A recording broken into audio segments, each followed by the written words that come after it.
स्वाभाविक सी बात है, उन्हें याद भी नहीं रहेगा। वो याद रखते होते तो बहुत सारी चीजें थी जिनको याद रखते। उन्होंने 2014 में क्या कहा था और इस देश की सत्ता में आने के लिए उन्होंने जो जो चीजें कही थी वो उन्हें याद नहीं है और याद भी नहीं रहेगी।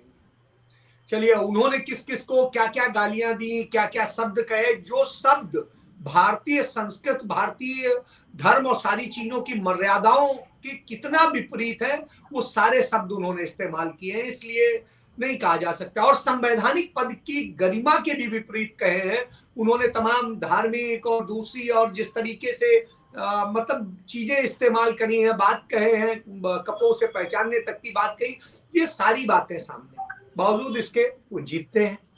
सही बात कही सतीश जी ने। वो बेसिकली वो चुनाव मंत्री, प्रधानमंत्री के वो योग्य हैं या नहीं है, ये तो देश की जीडीपी बता रही है।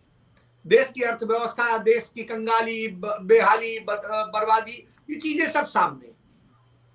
लेकिन वो प्रचार मंत्री है, इसमें कहीं कोई दो राय नहीं। बेहतरीन है देश के अंदर, देश के बाहर भी, तो उसमें वो माहिर है। इवेंट मंत्री है, उसमें वो माहिर है। तो इसलिए इसको कहना बेकार है। चुनाव आयोग जिस तरह हमारे यहाँ लाचार है, जहां चुनाव हो रहा था, वोट मतदान हो रहा था, उन मतदान वाले क्षेत्र से मात्र 30 किलोमीटर की दूरी पर वो रोड शो कर रहे थे। आज ही की बात। रीना जी बताएंगे, उसको कंफर्म करेंगी कि आप बताइए कि वो स्थिति। तो इसके अलावा तमाम सारी चीजें, तो कहां चुनाव आयोग, क्या और सारे चैनल लाइव दिखा रहे थे? क्या उस मीडिया पर प्रतिबंध नहीं लगना चाहिए था कि इस तरह से नहीं दिखाना है? ये एक प्रकार से उन क्षेत्रों में लगातार मैसेज दिया जा रहा था। बाकी जो प्रचार के डिफरेंट टेक्नोलॉजी के तरीके हैं वो भी 100% इस्तेमाल किए जा रहे थे, हर तरह के। तो लेकिन ये एक चीज बताते हैं कि नरेंद्र मोदी हिले हुए और इतना डरे हुए हैं कि जब प्रधानमंत्री हैं उसके बावजूद उनकी रोज जिस तरीके से रैलियां होती, जिस तरीके से दौरे हो रहे हैं, जिस तरीके से वो गली गली कूचे कूचे भागते घूम रहे हैं, बताते घूम रहे हैं, तो इसका मतलब है उन्होंने कुछ किया नहीं है। किया होता तो इसकी जरूरत नहीं होती। तो इसका मतलब है आप बार बार चीजें और नफरत की बातें कर रहे हैं। इसका मतलब है आपका काम नहीं बोलता है, सिर्फ आप बोलते हैं। तो ये स्थिति है और यही वजह है कि आज जो मतदान की स्थिति थी और सारी चीजें, उसमें ये दिखाई दिया है। और मैं समझता हूं जिन क्षेत्रों में चुनाव था वो क्षेत्र कोई नरेंद्र मोदी के लिए बहुत अच्छे नहीं रहे।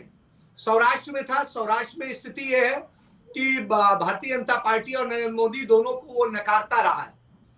तो उन क्षेत्रों में जिस तरीके से हुआ है, तो उससे लगता है कि कहीं ना कहीं वो संतुष्ट है अपने एमएलए से।